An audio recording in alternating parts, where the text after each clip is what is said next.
નામો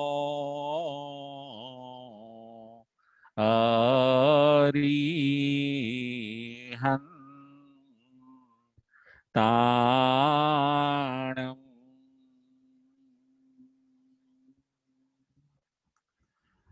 નામો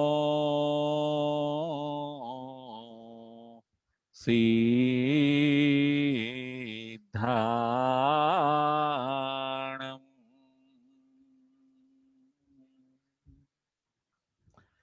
નામો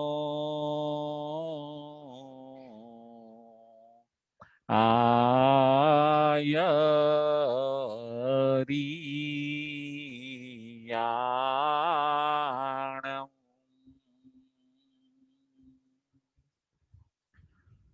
નામો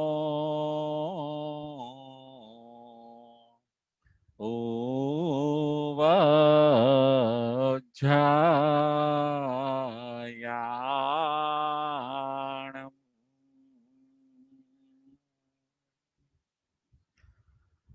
નામો લોયે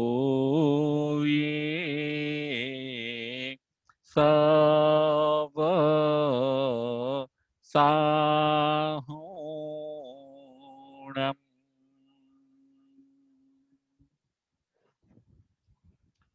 એસો પંચેનમોકારો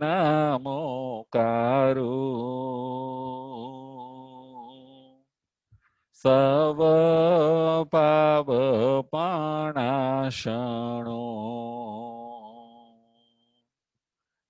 મંગલાણં ચ સવિસિં પડમં હવઈ મંગલમ પડમં હવઈ મંગલમ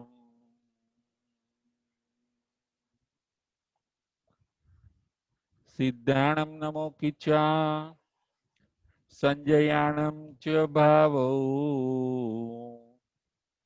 સંતિ સંતિ કરેલુઈ પત્તો ગઈ મણોત્તરમ પત્તો ગઈ મણોત્તરમ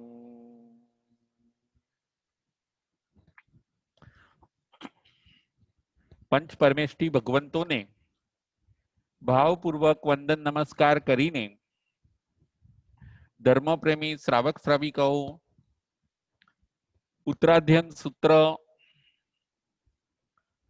અધ્યયન નંબર 20 પ્રવચન નંબર 51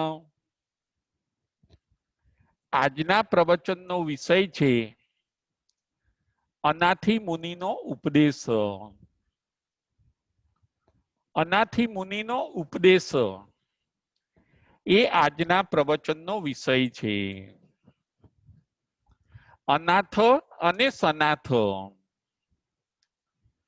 જે ધર્મનું શરણું અંગીકાર કરે છે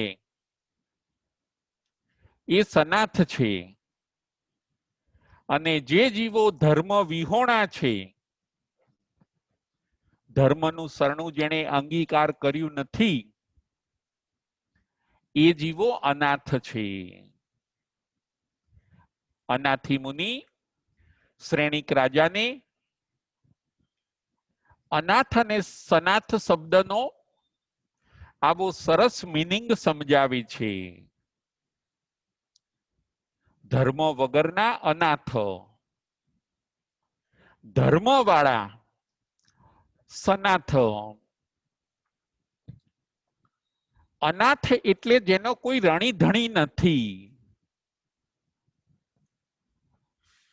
જેના કોઈ પેરેન્ટ્સ નથી,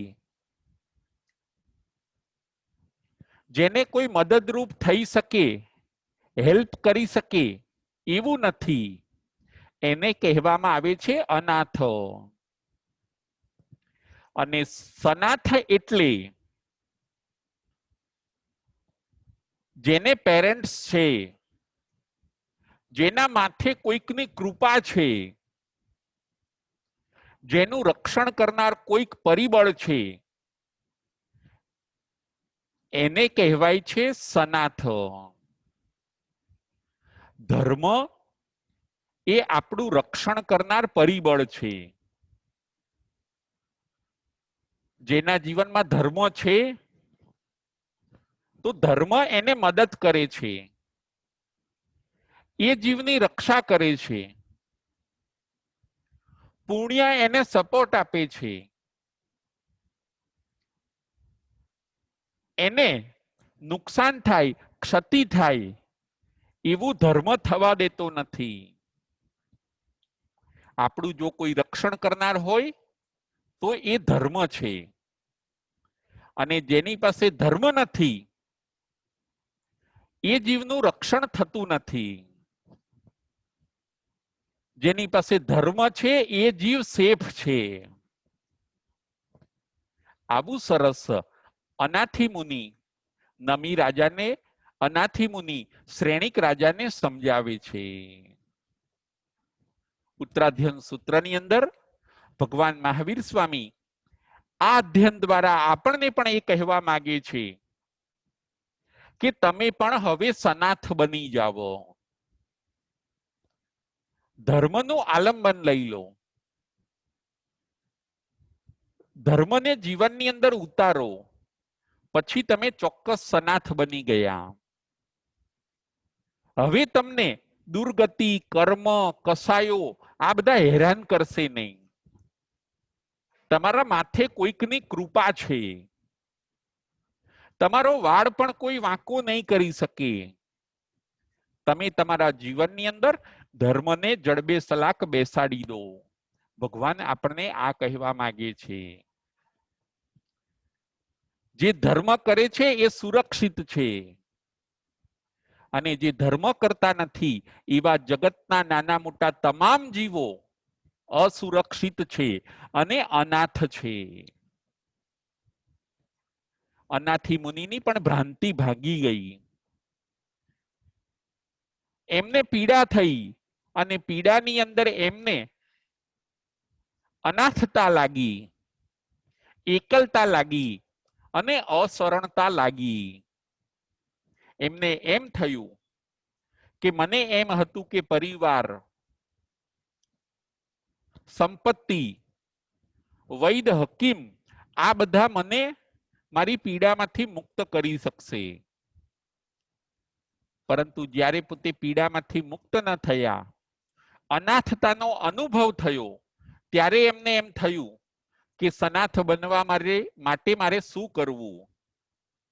સનાથ બનવા માટે મારે ધર્મનું શરણું અંગીકાર કરવું. અને પછી અનાથી મુનિએ ધર્મનું શરણું અંગીકાર કર્યું. પોતાની આખી કથની અનાથી મુનિ શ્રેણિક રાજાને સમજાવી છે. આજે આપણે 4 પોઈન્ટ ઉપર વિચાર કરવાનો છે. આજના આપણા પ્રવચનનો વિષય છે અનાથી મુનિનો ઉપદેશ. 4 પોઈન્ટ ઉપર આજે આપણે વિચાર કરવાનો છે. નંબર 1, 2 જણ અનાથ છે. 2 જણ અનાથ છે. નંબર 2, આંખ ઉઘાડીએ. નંબર 2, આંખ ઉઘાડીએ. નંબર 3, પચખાણ લઈએ. નંબર 3, પચખાણ લઈએ. નંબર 4, આત્માનું સ્વરૂપ. નંબર 4, આત્માનું સ્વરૂપ. આ 4 પોઈન્ટ ઉપર આજે આપણે પ્રવચનની અંદર વિચાર કરવાનો છે. નંબર 1, 2 જણ અનાથ છે. 2 વ્યક્તિ અનાથ છે. કઈ 2 વ્યક્તિ અનાથ છે? એક, જેણે ધર્મનું શરણું લીધું નથી અત્યાર સુધી, એ પોતે સેફ નથી, એના માથે કોઈની કૃપા નથી. એની જવાબદારી કે એને સાચવનાર કોઈ નથી. જેણે ધર્મનું શરણું લીધું નથી એ અનાથ છે. નંબર 1. અને 2, કે જેણે ધર્મનું શરણું લીધું છે પરંતુ હવે બરાબર પાળતા નથી, એવા જીવોને પણ અનાથ કહેવામાં આવે છે. 2 જણ અનાથ છે. નંબર 1, જેણે ધર્મનું શરણું લીધું નથી. નંબર 2, ધર્મનું શરણું લીધું છે પરંતુ બરાબર પાળતા નથી, એવા જીવોને પણ આ અધ્યયનની અંદર અનાથ કહેવામાં આવ્યા છે. ઘણા જીવો એવા છે કે હજી ધર્મનું શરણું લીધું જ નથી, અધર્મના માર્ગે ચાલે છે, મોજ શોખમાં ચાલે છે, દુનિયા જે રીતે જીવે છે એવી રીતે ગારડિયા પ્રવાહની માફક એ પોતે જીવે છે. ધર્મનું શરણું હજી લીધું નથી, પ્રોટેક્શન હજી લીધું નથી, એવા જીવો અનાથ છે. અને નંબર 2, કે અમુક જીવોએ પાછું ધર્મનું શરણું લીધું છે પરંતુ પાછું ધર્મ કઠિન લાગવા માંડ્યો, એટલે એ જે જીવો બરાબર પાળતા નથી એવા જીવોને પણ અનાથ કહેવામાં આવ્યા છે. જો કોઈક મુનિ ભગવંત હોય, કોઈ સાધુ ભગવંત હોય, દીક્ષા લીધી પરંતુ હવે દીક્ષા બરાબર પાડતા નથી, તો એમને પણ અનાથ કીધા. કોઈ શ્રાવક હોય અને એ શ્રાવક પોતે વ્રત બધા લીધા, પચખાણ બધા લીધા, પરંતુ હવે હોતી હે ચલતી હે, પડાય તોય ઠીક છે અને ન પડાય તોય ઠીક છે, થયું તોય ભલે અને ન થયું તોય ભલે, આવી લાપરવાહી રાખે, આવી બેપરવાહી રાખે તો એવા જીવો પણ અનાથ છે. વ્રતો તો લીધા, કોઈ મુનિ ભગવંતોએ દીક્ષા લીધી પરંતુ હવે દીક્ષા કઠિન લાગે, એ દીક્ષાની અંદર બધી છૂટછાટ લે, મહાવ્રતોનું પાલન બરાબર ન કરે, કરે તો જેમ તેમ કરે, પ્રતિલેખન, પૂંજવું, સ્વાધ્યાય કરવી, તપ કરવું, એ બધું ન કરે, ખાય પીવે, આળસ પ્રમાદ કરે, આરામ કરે, તો આવા જીવોને પણ અનાથ કહ્યા છે. કોઈ શ્રાવકો હોય, કોઈક વાર નીતિ સચ્ચાઈ પાળે, વળી કોઈક વાર પાછી નીતિ અને સચ્ચાઈ ન પાળે, કોઈક વાર ન્યાયના માર્ગે ચાલે, કોઈક વાર પાછા અન્યાયના માર્ગે ચાલે, ન્યાયને છોડી દે, જે આવું બધું કરે છે એ જીવોને પણ અનાથ કહ્યા છે, જે બરાબર પાળતા નથી. જુઓ, લઈ લેવું સહેલું છે ધર્મનું શરણું, પરંતુ એને પછી બરાબર આપણે પાળવાનું હોય છે, આપણે બરાબર જાગૃત રહેવાનું હોય છે. એ પચખાણની અંદર આપણે વૃદ્ધિ કરવાની હોય છે. જે પચખાણ લીધા હોય, જે વ્રતો આપણે લીધા હોય, ધર્મને આપણે આપણા જીવનમાં જે નિયમોથી ઉતાર્યો હોય, એ નિયમ હવે શિથિલ ના બનવા જોઈએ. જે શિથિલાચારી બને છે એને પણ આ અધ્યયનની અંદર અનાથ કહેવામાં આવ્યા છે. એવા જીવો પણ એમ માને કે અમારો મોક્ષ થઈ જશે, અમને ધર્મ સપોર્ટ કરશે, તો એ એમની ભ્રાંતિ છે.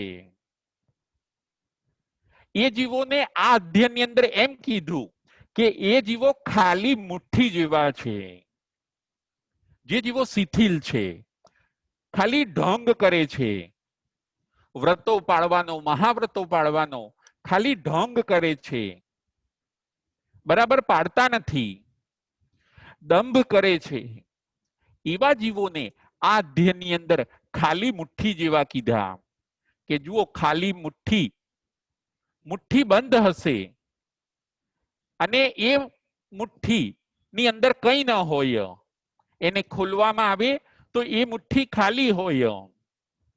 એવી રીતે જે સાધકાત્માઓ શિથિલ છે,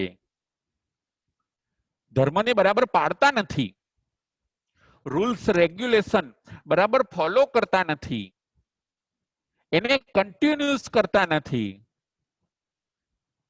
એનું નિરંતર સાતત્ય રાખતા નથી અને ઢીલાસની અંદર આવી જાય છે, તો એવો ધર્મ પણ એમને સપોર્ટ કરતો નથી અને એવા જીવો પણ અનાથ છે. બે જણ અનાથ છે, જેણે ધર્મનું શરણું લીધું નથી.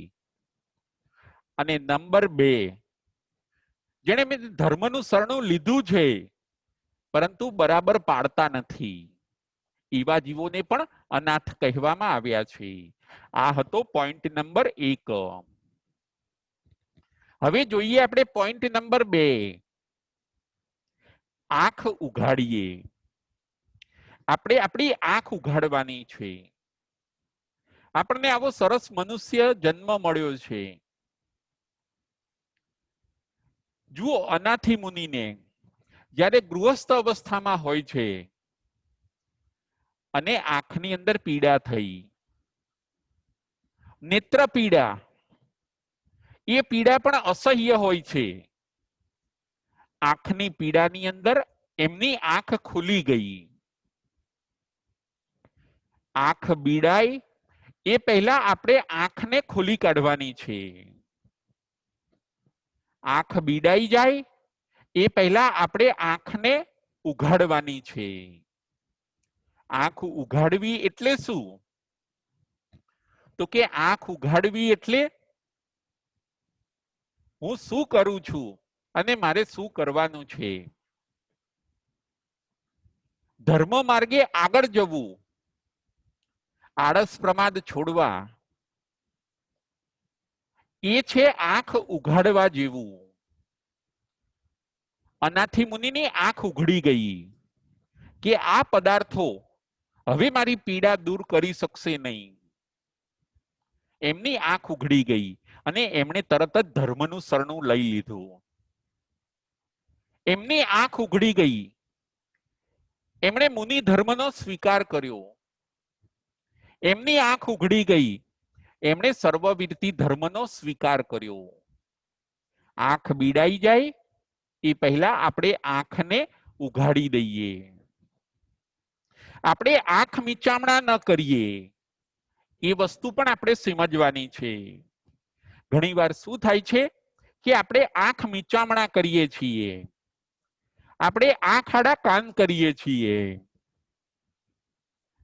આંખની આવી બધી મહત્વ પણ આપણે સમજવાનું છે. આંખ આપણા શરીરનું બહુ ઇમ્પોર્ટન્ટ પાર્ટ છે. આંખ મીચામણા આપણે ન કરીએ કે હશે, આપણે જીવે રાખો ને, જે થવાનું હશે એ થશે. આત્માનું પડશે એવા દેવાશે. આપણે ખાઓ પીવો, મોજ શોખ કરો, આ બધા છે આંખ મીચામણા. આપણે આંખ મીચામણા હવે કરવાના નથી. આપણે આપણા અંતરચક્ષુને ખોલવાના છે. આપણે આપણા ભાવચક્ષુને ખોલવાના છે.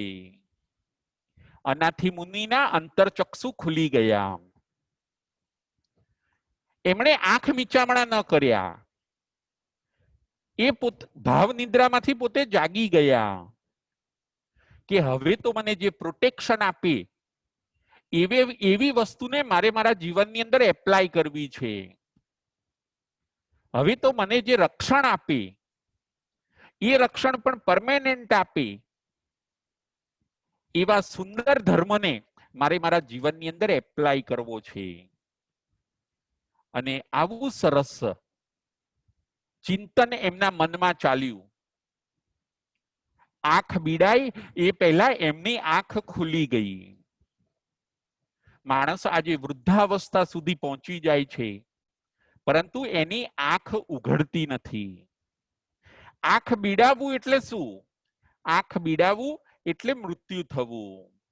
મૃત્યુ થાય એ પહેલા આપણે આપણી આંખને ઉઘાડવાની છે. આંખ ખુલી જશે, અંતરચક્ષુ જો આપણા ખુલી જશે તો ચોક્કસ આપણો પુરુષાર્થ જાગશે. અંતરચક્ષુ જો આપણા ખુલી જશે, આંખ જો ખુલશે તો ચોક્કસ આપણને ઉડવા માટે અજવાળું મળે છે. અનાથી મુનિની જેમ આપણે પણ હવે આંખ ઉઘાડવાની છે કે મને લાભ શેમાં છે અને નુકસાન શેમાં છે. મને દાનમાં લાભ છે કે મને લોભમાં લાભ છે. મને સામાયિકમાં લાભ છે કે મને આળસ પ્રમાદની અંદર લાભ છે. મને ભોગમાં લાભ છે કે મને ત્યાગમાં લાભ છે. આ બધું ચિંતન કરીને આપણે આપણી આંખ ઉઘાડવાની છે. આપણે આંખ મીચામણા ન કરીએ, કારણ કે આંખ મીચામણા કરે છે એને પાછળથી પસ્તાવવું પડે છે. ભગવાન આપણને એ કહે છે, કર્મ સત્તા બધું બરાબર ધ્યાન રાખે છે.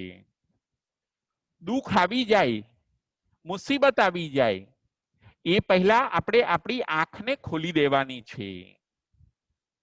સમય પહેલા આપણે ચેતી જવાનું છે અને પાણી પહેલા આપણે પાળ બાંધી દેવાની છે.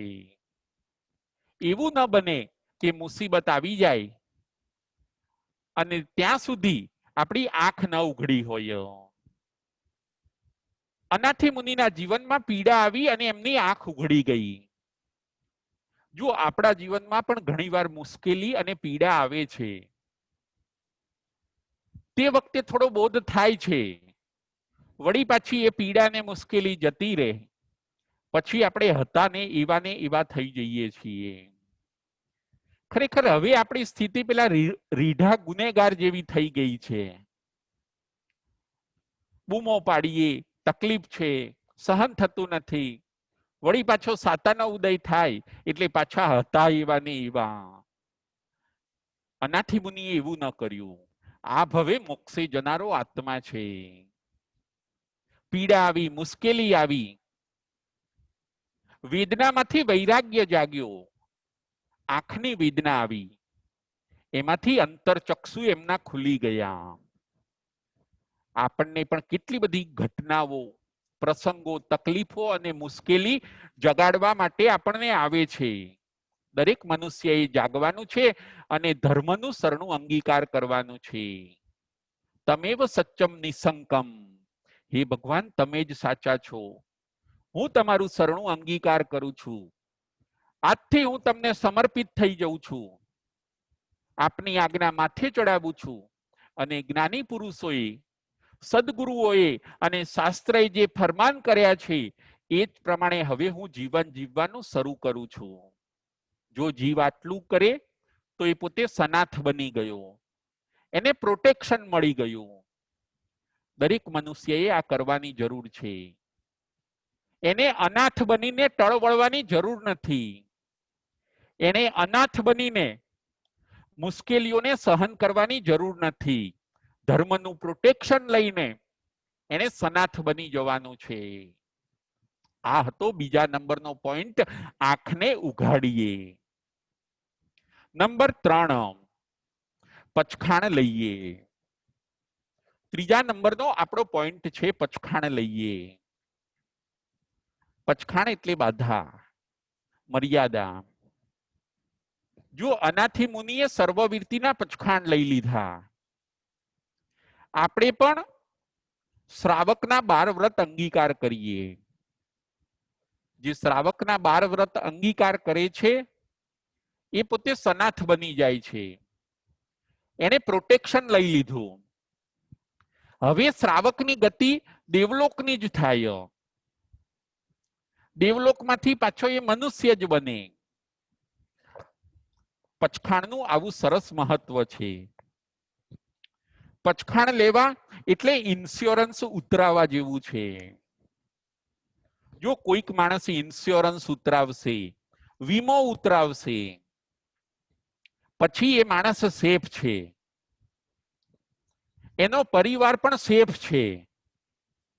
એમ જે પચખાણ લઈ લે છે, બાધાઓ લઈ લે છે, એનો આત્મા, એનો સોલ હવે સેફ છે.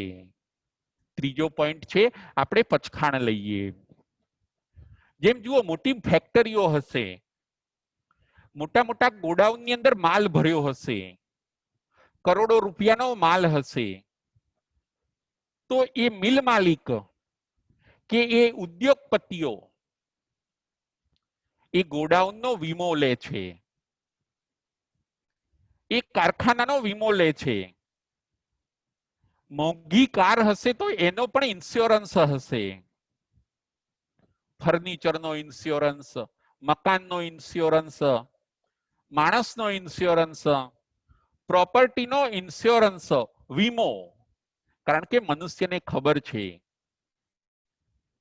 કે વીમાથી સેફટી છે. એકવાર કદાચ બધું બળી જાય, ગોડાઉનમાં આગ લાગે, પરંતુ જો ઇન્સ્યોરન્સ હશે તો કદાચ એને બધા પૈસા પાછા મળી જાય છે. ઇન્સ્યોરન્સ ઉતરાવ્યા પછી એ પોતે નિશ્ચિંત થઈ જાય છે ઉદ્યોગપતિ, કે હવે હું સેફ છું. ઇન્સ્યોરન્સ ઉતરાવવામાં એ ઉદ્યોગપતિ મોડું કરતા નથી. પોતાની ફેક્ટરીનો, પોતાના ગોડાઉનનો, જેની અંદર કરોડો રૂપિયાનો માલ ભરેલો છે, એનો તાત્કાલિક તરત જ ઇન્સ્યોરન્સ ઉતરાવી લે છે. મોટા મોટા પ્રીમિયમ ભરે છે. એ સમજે છે કે વીમાની અંદર સેફટી છે. આ થઈ દુનિયાની વાત, આ થઈ પૈસાની વાત. અધ્યાત્મ જગતમાં વીમો કયો? તો પચખાણ લઈ લેવા એ અધ્યાત્મ જગતમાં વીમો છે, એ ઇન્સ્યોરન્સ છે. તમે પચખાણ લઈ લો. અનાથી મુનિએ સર્વવીરતીના પચખાણ લઈ લીધા. સર્વ જીવોને હું સુખ આપું અને મને પણ હું સુખ આપું. દીક્ષા લઈ લીધી. શ્રાવકે 12 વ્રત લેવા જોઈએ, એટલે એને ધર્મનું સરણું અંગીકાર કર્યું. અને પછી એ 12 વ્રતને એને બરાબર પાળવા જોઈએ, તો એને ઇન્સ્યોરન્સ લીધો કહેવાશે. આપણે સદગુરુ પાસે જઈને મોડું કર્યા વગર સરસ મજાના 12 વ્રત આપણે અંગીકાર કરીએ. આનંદાદી ભગવાનના 10 શ્રાવકો હતા.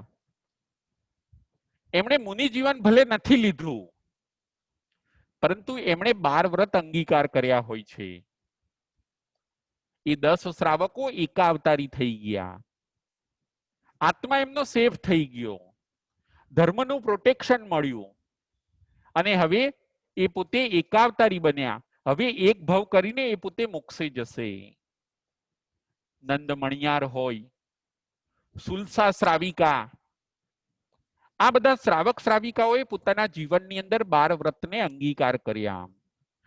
12 વ્રત એ ઇન્સ્યોરન્સ છે, એ આત્માનો વીમો છે. એ આત્માને નુકસાન નહીં થવા દે. કદાચ આત્માને નુકસાન થશે તો એ વીમો ભરપાઈ કરી આપશે. 12 વ્રત આપણને દુર્ગતિમાં નહીં જવા દે. એ વીમો આપણું સુરક્ષા કવચ છે. ત્રીજા નંબરનો આપણો પોઈન્ટ છે પચખાણ લઈએ. આપણે પચખાણ વગર ન રહીએ. પચખાણ આજે જ લઈએ, અત્યારે જ લઈએ. 12 વ્રતને આપણે અંગીકાર કરવાના છે. 12 વ્રતની અંદર એક એ પણ ધ્યાન રાખવાનું છે કે અમુક અમુક વસ્તુના આપણે જાવ જીવ પચખાણ લઈ લેવાના. લાઈફ ટાઈમના જાવ જીવના પચખાણ. જેમ કે કોઈક માણસ કંદમૂળના લાઈફ ટાઈમના પચખાણ લઈ શકે છે. કોઈક માણસ એવા પણ લાઈફ ટાઈમના પચખાણ લઈ શકે છે કે મારે 7 વ્યસનનું સેવન નહીં કરવાનું. દારૂ, જુગાર, માંસાહાર, ચોરી, પરસ્ત્રી ગમન, વેશ્યાગમન, આ 7 પ્રકારના વ્યસનનું નહીં સેવન કરવાનું. આ 7 વ્યસનના પણ લાઈફ ટાઈમના આપણે પચખાણ લઈ શકીએ. અમુક હવે ઉંમર થઈ ગઈ હોય તો હવે મારે ફોરેનની અંદર શિફ્ટ ન થવું, મારે ખાલી ભારત દેશમાં જ રહેવું, ફોરેન જવાના આજીવન પચખાણ લઈ લેવા, તો દિશાઓની મર્યાદા થઈ ગઈ, તમે શ્રાવક બની ગયા. પાણીની મર્યાદા કરો. વનસ્પતિમાં પણ અમુક મારે ખાવી, બાકી અમુક વનસ્પતિનો જાવજીવનો ત્યાગ. વિગયમાં પણ અમુક વિગય ખાવું, બાકી અમુક વિગયનો મારે જાવજીવ સુધી ત્યાગ. ચામડાની હું કોઈ વસ્તુ વાપરીશ નહીં. પશુ પક્ષીઓના અવયવમાંથી બનાવેલી કોઈ પણ વસ્તુ હું વાપરીશ નહીં, એનો મારે જાવજીવ સુધી લાઈફ ટાઈમ ત્યાગ. એક આવું સરસ મજાનું લિસ્ટ બનાવો. એ લિસ્ટ આપણે આજે જ બનાવીએ, અત્યારે જ બનાવીએ, અને આવું લિસ્ટ સરસ બનાવીને આપણે આપણને મર્યાદામાં લાવીએ, આપણે વ્રતથી બંધાઈ જઈએ. સદગુરુના મુખે આપણે એ પચખાણ લઈએ તો ચોક્કસ આપણે ધર્મનું સરનું અંગીકાર કર્યું કહેવાશે, અને પછી આપણે સનાથ બની ગયા. આપણે વીમો ઉતરાવા જેવું કામ કર્યું. આવું સુંદર કામ પણ દરેક મનુષ્યએ કરવાનું છે. અહીંથી દેવગતિમાં જવું એ વાત પણ આપણી નક્કી છે, અને ત્યાંથી પછી એક ભાવ મનુષ્યનો કરીને મોક્ષે જવું આનંદ શ્રાવક અને કામદેવ શ્રાવકની જેમ, એ વાત પણ આપણી નક્કી છે. હવે આપણે પ્લાનિંગ થી ચાલીએ. હવે આપણે જેમ તેમ ન જીવીએ. હવે આપણે પચખાણને લઈને આપણે આપણને સેફ બનાવીએ. ત્રીજા નંબરનો પોઈન્ટ હતો પચખાણ લઈએ. અનાથી મુનિએ સર્વવીરતીના પચખાણ લીધા. આપણે શ્રાવકોએ દેશવીરતીના આપણે પચખાણ લેવા જોઈએ. એક સરસ મજાનું લિસ્ટ બનાવો, એક પચખાણનું લિસ્ટ બનાવો, અને એક સંકલ્પનું લિસ્ટ બનાવો. આટલી આટલી વસ્તુનો મારે આજીવન ત્યાગ, અથવા તો 5 વર્ષ માટે, 10 વર્ષ માટે, 15 વર્ષ માટે આટલી આટલી વસ્તુનો મારે ત્યાગ. ભગવાન કહે છે તમે શ્રાવક બની જશો. શ્રાવક બન્યા એટલે 5મું ગુણસ્થાનક, શ્રાવકની ગતિ દેવલોકની. એક તમે પચખાણનું લિસ્ટ બનાવો, અને બીજું લિસ્ટ સંકલ્પનું બનાવો. આ અધ્યયનમાંથી ભગવાન આપણને 2 વસ્તુ બતાવે છે. પચખાણ લઈને તમે સનાથ બની જાઓ, અને સારા સારા સંકલ્પ કરીને તમે પીડાઓથી મુક્ત બની જાઓ. એક સંકલ્પનું લિસ્ટ બનાવીએ કે મારે મારા જીવનની અંદર આ વસ્તુ કરવી છે. વર્ષી તપ કરવો છે, છઠ કરવો છે, અઠ્ઠમ કરવો છે, ઔષધ કરવો છે, 24 ભગવાનના મારે એકાસણા કરવા છે. જે જે તમને લાગે કે મારી સંપત્તિમાંથી દર મહિને મારે અમુક પર્સન્ટેજ દાન કરવું છે, અમુક મારે સેવાના કામ કરવા છે, એવું એક સંકલ્પનું આપણે લિસ્ટ બનાવવાનું છે. જો આટલું આપણે કરીશું તો ચોક્કસ આપણે સેફ બન્યા. 2 લિસ્ટ આપણે બનાવીએ, એક પચખાણનું લિસ્ટ અને બીજું સંકલ્પનું લિસ્ટ. અવારનવાર વાંચીને એ ભાવની પાછી વૃદ્ધિ કરીએ.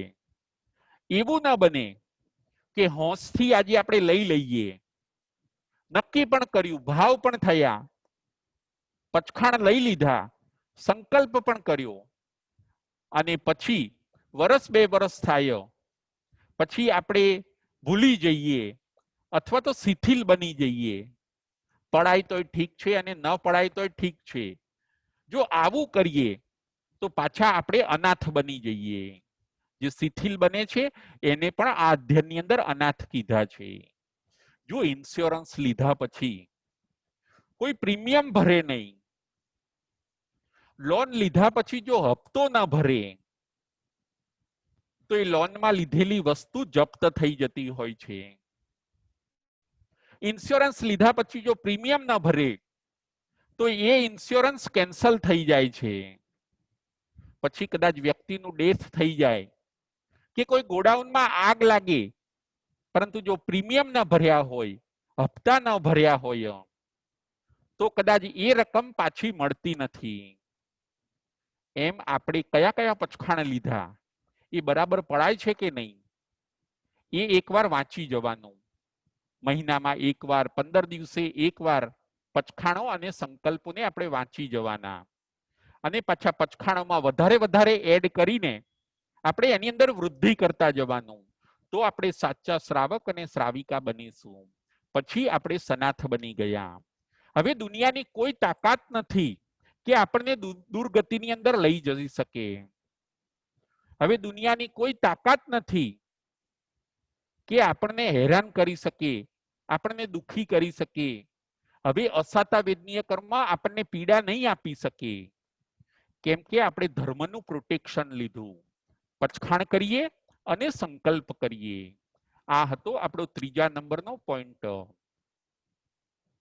ચોથા નંબરનો પોઈન્ટ હોય છે આત્માનું સ્વરૂપ. આવી સુંદર વાતો અનાથી મુનિ શ્રેણિક રાજાને સમજાવે છે. શ્રેણિક રાજાના આજે પુણ્યનો ઉદય છે. શ્રેણિક રાજાને આજે અનાથી મુનિનો ભેટો થયો છે. શ્રેણિક રાજા મિથ્યાત્વમાં હોય છે. એકવાર અનાથી મુનિને પોતાના મહેલ ઉપર આવવાનું કહે છે. આ યોગીપણું છોડીને તમે પણ સુંદર ભોગોને ભોગવો એવું આમંત્રણ આપે છે. એ શ્રેણિક રાજા આજે આ બધું સાંભળીને સમકિતની પ્રાપ્તિ કરે છે. શ્રેણિક રાજાને પણ સમજાઈ ગયું કે મારી પાસે આજે બધું છે, છતાં પણ જ્યારે તકલીફ આવે, મુશ્કેલી આવે, ત્યારે મારો રાજ્ય દરબાર કે રાજ સુખો મને એમાંથી છોડાઈ શકવાના નથી. મુશ્કેલીમાં, તકલીફમાં, પીડાની અંદર વસ્તુઓ કદાચ ઉપયોગમાં આવી શકે, પરંતુ એ આપણને પીડાથી મુક્ત કરાવી શકતી નથી. દુર્ગતિમાં જતા જીવને ધન સંપત્તિ બચાવી શકતી નથી. શ્રેણિક રાજા પણ સમકિતની પ્રાપ્તિ કરે છે. એમને અનાથી મુનિનો સત્સંગ થયો. પારસમણી એ લોખંડને પણ સુવર્ણ બનાવે છે. આજે કંઈક એવું જ બન્યું છે. એક રાજસિંહ છે અને એક ધર્મસિંહ છે. અનાથી મુનિ પોતે ધર્મની અંદર સિંહ છે અને શ્રેણિક મહારાજા ક્ષત્રિય બચ્ચો, હળુકર્મી આત્મા, નજીકમાં સમયમાં મોક્ષે જનારો આત્મા, એવા શ્રેણિક રાજા પોતે રાજસિંહ છે. આત્માને આપણે બળવાન બનાવીએ, આત્માને આપણે કમજોર ન રાખીએ. ચોથો પોઈન્ટ આપણે જોવાનો છે આત્માનું સ્વરૂપ. અનાથી મુનિ હવે શ્રેણિક રાજાને આત્માનું સ્વરૂપ બતાવે છે. અપ્પા નહીં વેય રણી, અપ્પા મેં કુળ સામલી, અપ્પા કામ દુહા ધેણું, અપ્પા મેં નંદન વણમ. આત્મા એ જ વૈતરણી નદી છે. આત્મા એ જ કુટ સાલમલી વૃક્ષ છે. આત્મા કામધેનુ ગાય છે અને આપણો આત્મા જ નંદનવન છે. જો આત્મા એ વૈતરણી નદી છે. જે નદી નરકની અંદર આવેલી છે એનું નામ છે વૈતરણી નદી. આપણો આત્મા એ વૈતરણી નદી છે. જો આપણે ખોટા ખોટા કામ કરીએ અને બીજાને તકલીફ આપીએ તો આપણો આત્મા વૈતરણી નદી જેવો જ થયો. અપ્પા મેં કુળ સાલમલી, કુટ સાલમલી વૃક્ષ પણ નરકની અંદર આવ્યું. આત્મા એક કૂટ સાલમલી વૃક્ષ છે. જો ઘણાના આત્મા એવા હોય બીજા જીવોને પરેશાન કરે. આ કૂટ સાલમલી વૃક્ષ જે નરકમાં છે એ વૃક્ષ એવું છે કે નારકીઓને પરેશાન કરે છે. એમ ઘણાના આત્મા એવા હોય છે કે બીજાને હેરાન કરે, દુખી કરે. કારણ કે એ બધા ધર્મ વિહોણા છે. જે ધર્મ વગરના જીવો છે, અજ્ઞાની જીવો છે, એ અજ્ઞાની જીવોને વૈતરણી નદી સાથે અને કૂટ સાલમલી વૃક્ષ સાથે સરખાવવામાં આવ્યા છે. અજ્ઞાની જીવો પોતે હેરાન થાય છે અને બીજા જીવોને હેરાન કરે છે. અપ્પા નઈ વેયરણી અપ્પા મે કુડ સાલમલી. અનાથી મુનિ શ્રેણિક મહારાજાને આત્માનું સ્વરૂપ સમજાવે છે.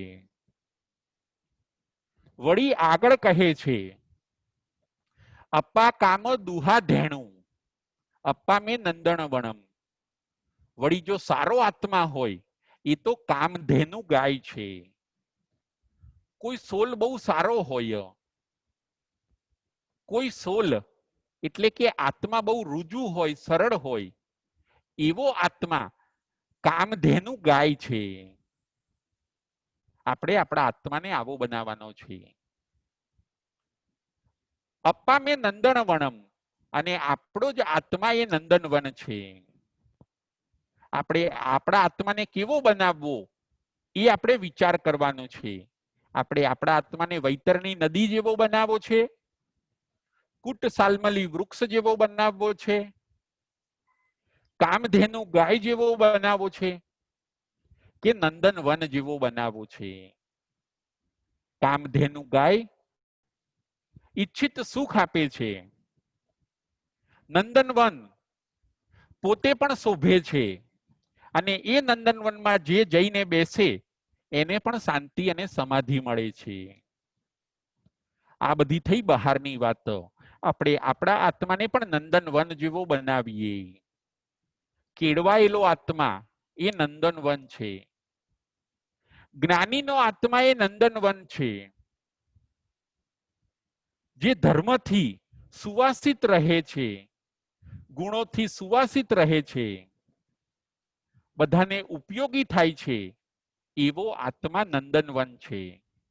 અને જે આત્મા બધાને હેરાન કરે છે એવો આત્મા વૈતરણી નદી છે. બીજી ગાથામાં આગળ બતાવે છે, અપ્પા કત્તા વિકત્તાય દુહાણય સુહાણય અપ્પા મિત્તમ અમિત્તમ ચ દુપઠ્ઠિયમ સુપઠ્ઠિયમ. આત્મા જ કર્મનો કરતા છે અને આત્મા જ કર્મનો ભોગતા છે. આ ગાથાની અંદર અનાથી મુનિ શ્રેણિક મહારાજાને સમજાવે છે કે આપણો જ આત્મા કર્મ કરે છે, કોઈ બીજું કરતું નથી. આપણો જ આત્મા કર્મ કરે છે અને આપણો જ આત્મા કર્મને ભોગવે છે. આનાથી આમ થયું અને આનાથી આમ થયું ના, એવું આપણે વિચારવાનું નથી. એ શુભ કર્મ કરે છે તો એનું સારું ફળ એને મળે છે.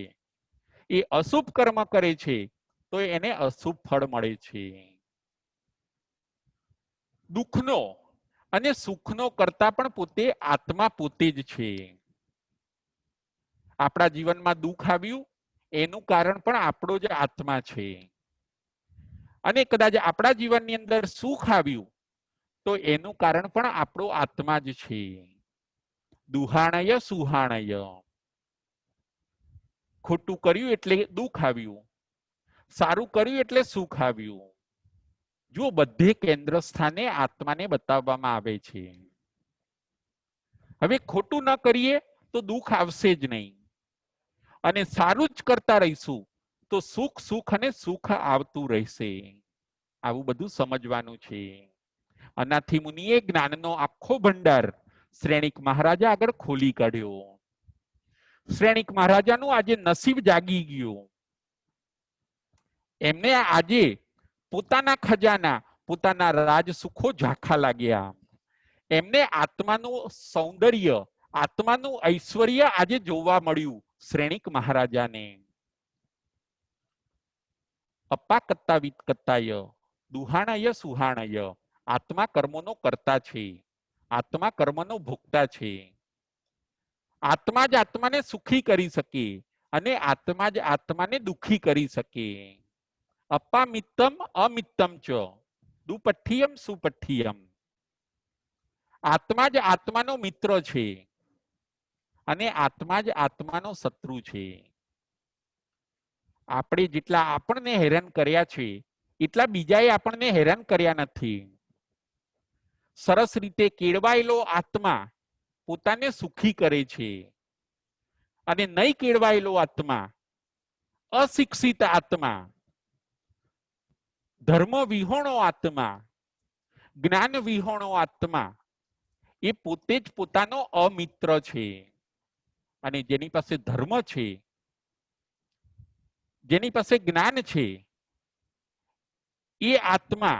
એ આત્માનો મિત્ર છે.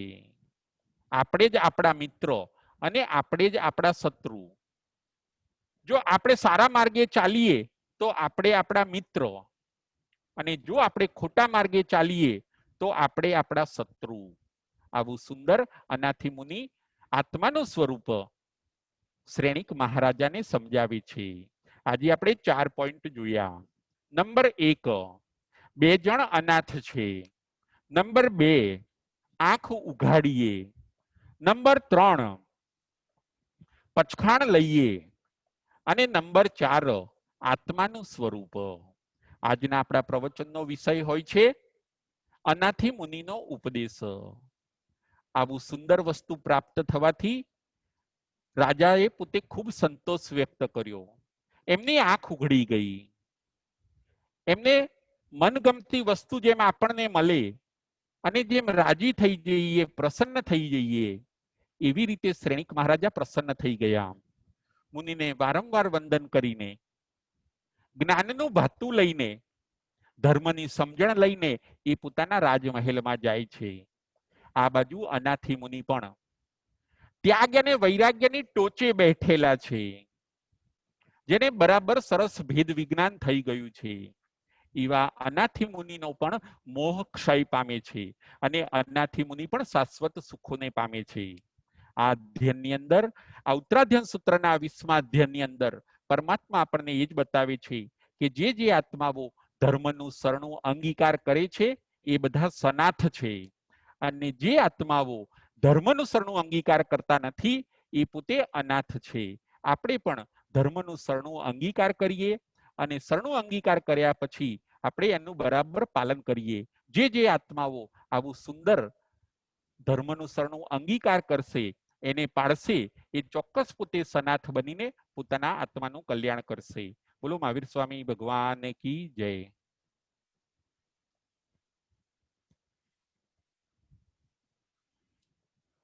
જમભાઈ બચ્ચા કરમ ચખરમ પયૈણમ વિનયણમ જોગીણમ ઘોષીણમ સુઠ્ઠુદીનમ દુઠ્ઠુ પડી જીયમ કાલે કહો સજાવું કાલે ન કહો સજાવો સજાઈએ સજાયમ સજાઈએ ન સજાયમ.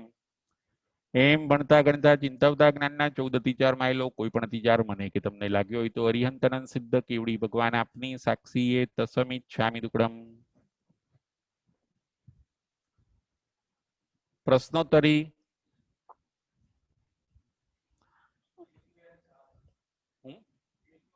મીતુબેન શાહ. જય જીનેન્દ્ર. જય જીનેન્દ્ર. હવે આપણે જે આજે 4 પોઈન્ટ લીધા છે એમાં જે ત્રીજો પોઈન્ટ છે ને કે પચખાણ લઈએ, બરોબર? હા. હા, હવે એમાં આપણે કહીએ છીએ કે લોકમાં સૂક્ષ્મ અને બાદર જીવો તો એટલે મીન્સ સૂક્ષ્મ જીવો ને તો ઠાંસીને ભરેલા છે કે જે આપણે હણાતા નથી, બાળ્યા વળતા નથી, માર્યા મરતા નથી. તો આપણે એ સૂક્ષ્મ જીવોનું તો આપણે કશું કરી શકવાના નથી, તો એના આપણે પચખાણ તો લઈ શકાય ને, જાવ જીવ. હા, લઈ શકાય. એ સૂક્ષ્મ જીવોના તમે જાવ જીવના પચખાણ લઈ શકો. એ પણ છે ને એક પચખાણ જ છે. કારણ કે ભલે આપણે કરી નથી શકવાના છતાં પણ આપણે પચખાણ લઈએ છીએ. જેમ કે ઘણા સારા માણસો,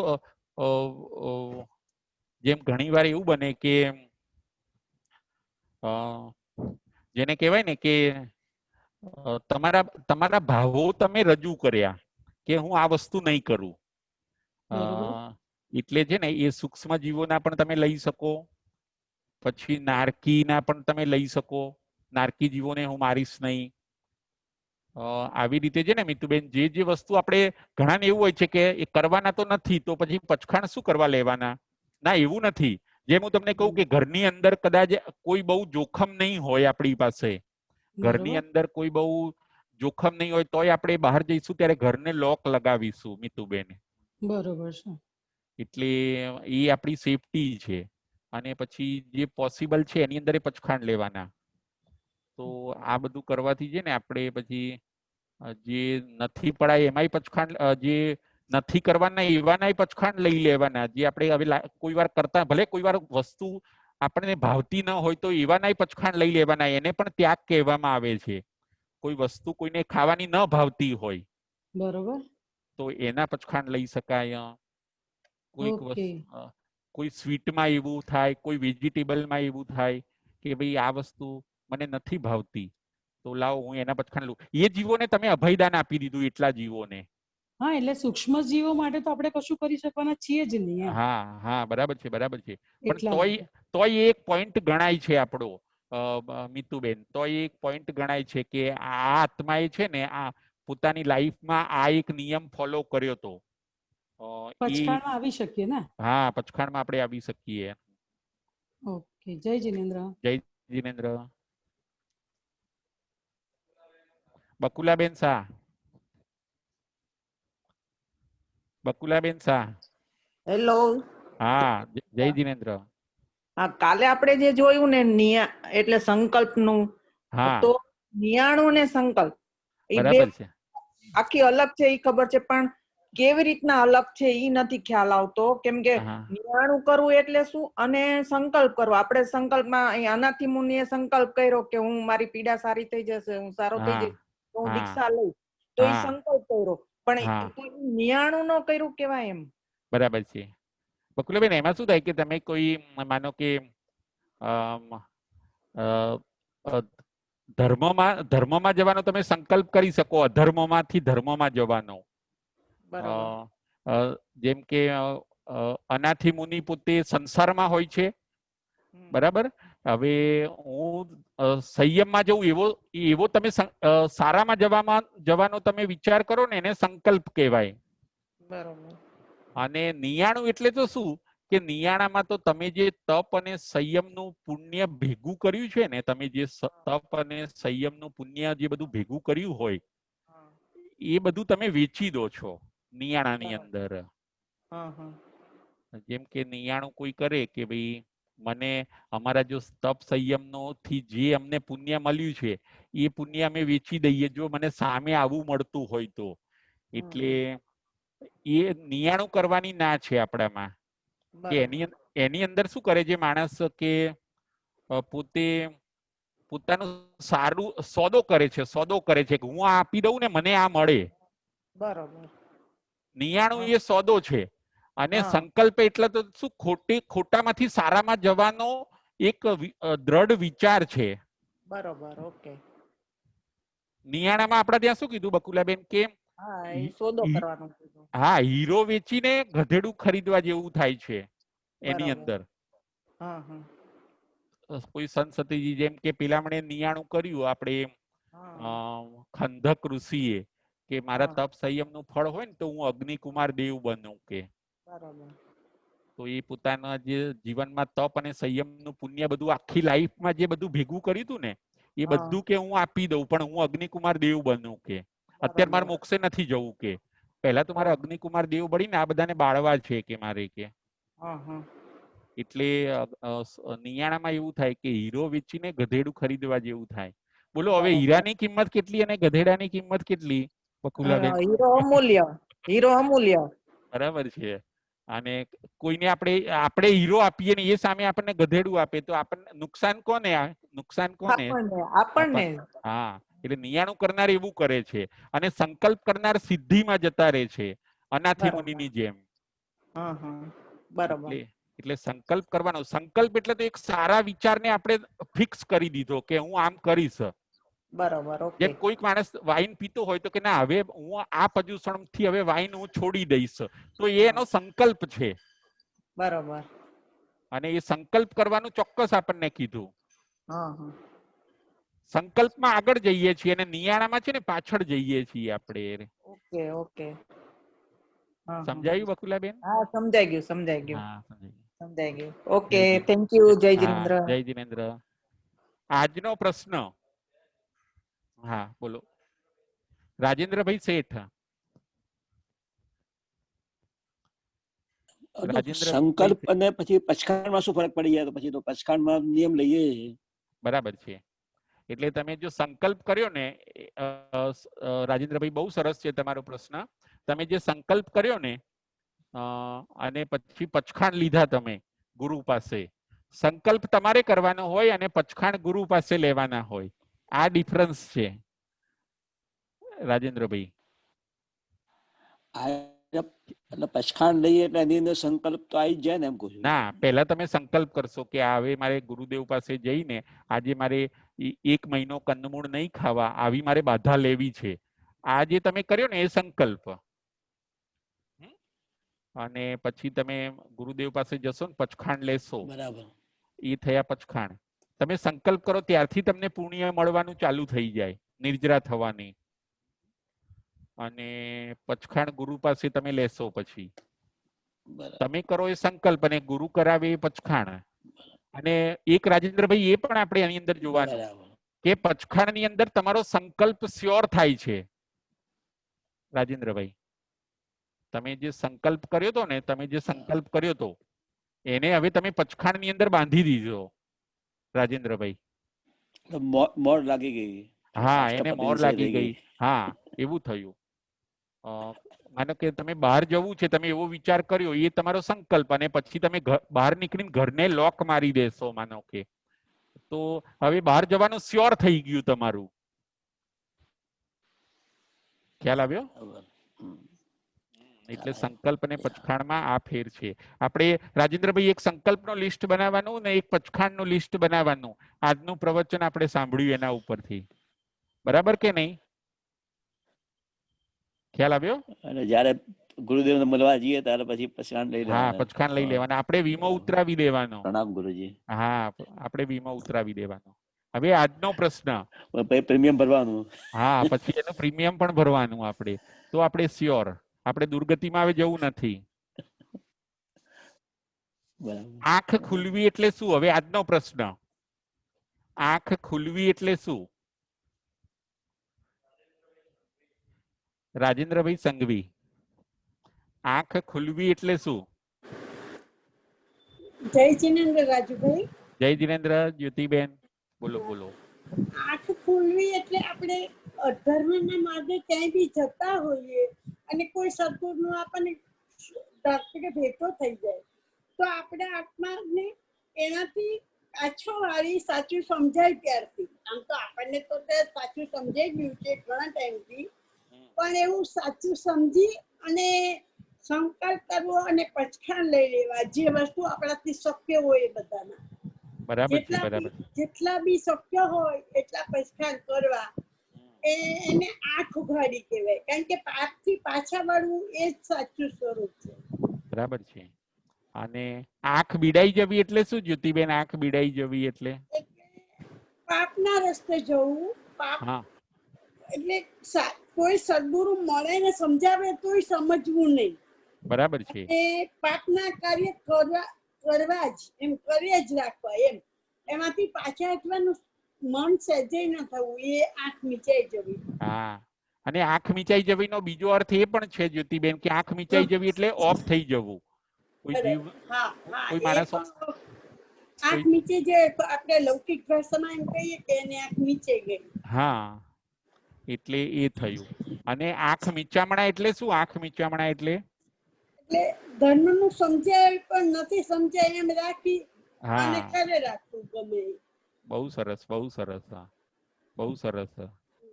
હવે છેલ્લો પ્રશ્ન, આજે કયા 4 પોઈન્ટ આપણે જોયા? આજે આપણે કયા 4 પોઈન્ટ જોયા? રીટાબેન મહેતા. જય જિનેન્દ્ર રાજુભાઈ. જય જિનેન્દ્ર. આજે આપણે 4.A જોયા. 2 જણ અનાથ છે, પહેલો પોઈન્ટ એ. પછી બીજો પોઈન્ટ છે આંખ ઉઘાડીએ, ત્રીજો પોઈન્ટ છે પચખાંડ લઈએ, અને ચોથો પોઈન્ટ છે આત્માનું સ્વરૂપ. બહુ સરસ, બહુ 4 પોઈન્ટ સરસ. માટે આપણે વિચાર કર્યા. હા, હવે બહુ સરસ, થેન્ક યુ. હવે બીજો આગળ પ્રશ્ન. કોણ 2 જણ અનાથ છે? કોણ 2 જણ અનાથ છે? ગીરાબેન શેઠ. જય જિનેન્દ્ર. જય જિનેન્દ્ર. જેને ધર્મનું શરણું નથી લીધું એ અનાથ છે, અને જેને ધર્મનું શરણું લીધું છે એ સનાથ છે. હા, પણ અનાથ 2 જણ અનાથ નથી. હા, અનાથ કોણ 2 જણ અનાથ છે? કોણ 2 જણ અનાથ છે? 2 જણ અનાથ છે. એક તો ધર્મનું શરણું લીધું નથી એ ગીરાબેન, અને જેને આળસ પ્રમાદ છોડ્યા નથી. હા, ધર્મનું શરણું લીધું પણ હજી પાલન બરાબર કરતા નથી. હા, પાલન બરાબર નથી કરતા એ. હા, એટલે 2 જણ શું છે? અનાથ. અનાથ છે. એકે લીધું નથી શરણું, એકે શરણું લીધું નથી ગીરાબેન. લીધું છે પણ પૂરું પાડતા નથી. શિથિલ બન્યા છે, શિથિલ બન્યા છે. બહુ સરસ, બહુ સરસ, બહુ સરસ. રાજા તમે હવે આગળ પ્રશ્ન. હા, જય જિનેન્દ્ર. રાજા તમે પોતે પણ અનાથ છો. આ વાક્ય કોણ બોલે છે? રાજા તમે પોતે પણ અનાથ છો. આ વાક્ય કોણ બોલે છે? મિતુબેન શાહ. જય જિનેન્દ્ર. અનાથી મુનિ. અનાથી મુનિ આ વાક્ય બોલે છે. બહુ સરસ. હવે છેલ્લો પ્રશ્ન. વૈદ્ય હકીમ કોઈના ઉપાય કારગત ન નીવડ્યા. મારી પીડાથી મને બચાવવા માટે વૈદ્ય હકીમ કોઈના વિચાર, કોઈના ઈલાજ કારગત ન નીવડ્યા. આ વાક્ય કોણ બોલે છે?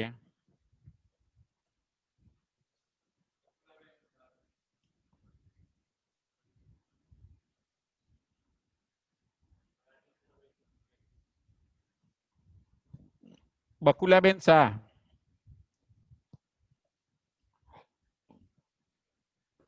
હેલો. હા, હા, જય જિનેન્દ્ર. જય જિનેન્દ્ર. આ વાક્ય અનાથી મુનિ જ્યારે સંસારમાં હોય છે ને ત્યારે બોલે છે, કે છે. બરાબર છે. એટલે શ્રેણિક રાજાને પોતે મુનિ અવસ્થામાં કે છે કે મને જયારે આંખની પીડા બહુ થઈ ત્યારે ઘણા ડોક્ટરોને વૈદ્યો બોલાવ્યા, ઘણા પૈસા ખર્ચા, પણ છતાં પણ મારી પીડા દૂર ન થઈ. એટલે મેં સંકલ્પ કર્યો કે જો મારી પીડા દૂર થઈ જશે ને મને શાંતિ થશે તો હું દીક્ષા અંગીકાર કરીશ, સર્વ જીવોને સુખી રક્ષા કરીશ. બરાબર છે. કરનારી દીક્ષા અંગીકાર કરીશ. હા, અને પછી એમણે એ વખતે છે ને બકુલાબેન, એમણે 3 વસ્તુનો અનુભવ કર્યો અનાથી મુનિએ. અનાથતાનો, એકલતાનો અને અશરણતાનો.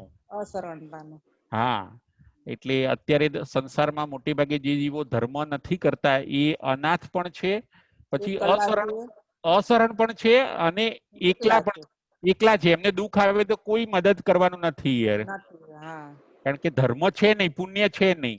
વ્યક્તિ તો કદાચ એની બાજુમાં ઊભી રહેશે, બાકી પીડા તો એને જ સહન કરવી પડશે. પોતાએ જ કરવી પડે. હા, અત્યારે કોઈ ગાય હશે, એને તમે કદાચ ખવડાવવા જશો, એને સપોર્ટ કરશો, પરંતુ એ ગાય બની છે તો એની પીડા તો એને જ સહન કરવી પડશે કે નહીં બકુલાબેન? હા, એને જ સહન કરવી પડે. હા, પછી ગાય એકલી વિચારી વિચરે. એને એકલતા, અનાથતા અને અશરણપણું. એનો માલિક બીજે એને વેચી પણ દે, એવું બને કે ન બને બકુલાબેન? બને. રસ્તામાં છૂટીએ મૂકી દે. રસ્તામાં છૂટી મૂકી દે, પછી એને બીજો માલિક ત્રીજી જગ્યાએ વેચી દે, એવું પણ બને. બને. એટલે દરેક જીવોની આવી સ્થિતિ છે. જે આત્માનું કલ્યાણ કરી લે છે એ પોતે સનાથ બની જાય છે. હા ખ્યાલ આવ્યો બકુલાબેન? હા હા બસ જય જીનેન્દ્ર, જય જય મહાવીર. જીનેન્દ્ર.